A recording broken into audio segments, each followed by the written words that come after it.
87년 헌법을 태동시킨 힘은 국민이었습니다. 그 당시 호헌 세력에 맞서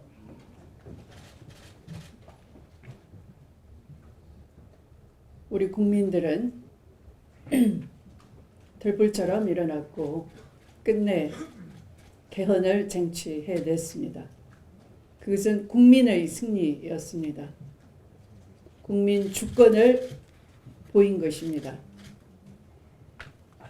이번에 대통령 발의안 역시 그런 정신을 담아서 국민을 보고 무엇이 국민을 위한 나라다운 나라의 헌법인가, 나라다운 나라를 이렇게 만들겠습니다 하는 약속이 대통령 발의 개헌안의 내용이었습니다.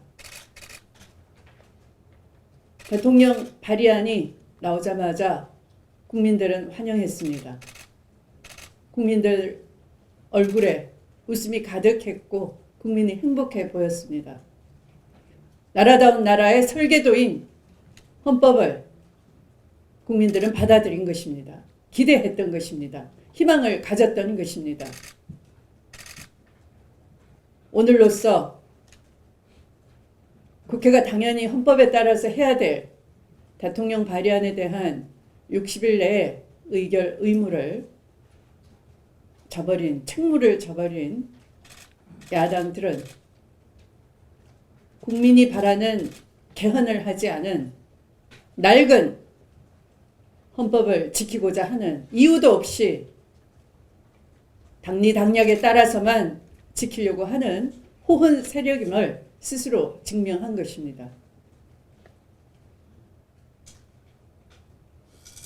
대통령을 견제하는 국회 권력이라는 것은 대통령이 국민을 위해서 봉사하지 않고 헌신하지 않고 권력을 남용할 때 국회가 제동을 하라라는 그런 공익적인 목적이 있어야 되는 겁니다. 그런데 정략적으로 대통령 발의안에 시비 걸 것이 없는데, 심지어 어떤 당은 다 잘 됐는데 우리가 생각한 것 이상인데 그런데도 견제해야 되니까 견제한다, 그래서 불참한다 하는 논리 모순을 스스로 고백했습니다. 국민을 위해서 국회의 권력을 행사하는 것이지 한 줌 안 되는 스스로의 권력을 지키기 위해서, 그것도 국민이 위임해준 권력을 사수하기 위해서 마치 국회의원의 지위나 권한이 의무가 아니라 스스로의 이권을 지키기 위한 것인 것처럼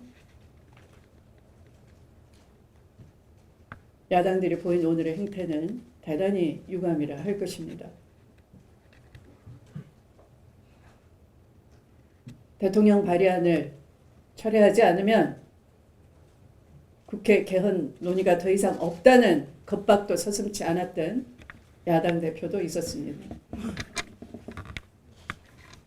오늘의 이 87년 이후 국민이 바라는 개헌을 관철해야 될 시대적 사명, 역사적 책무를 저버린 야당들에 대해서는 국민이 반드시 기억하고 응징할 것입니다.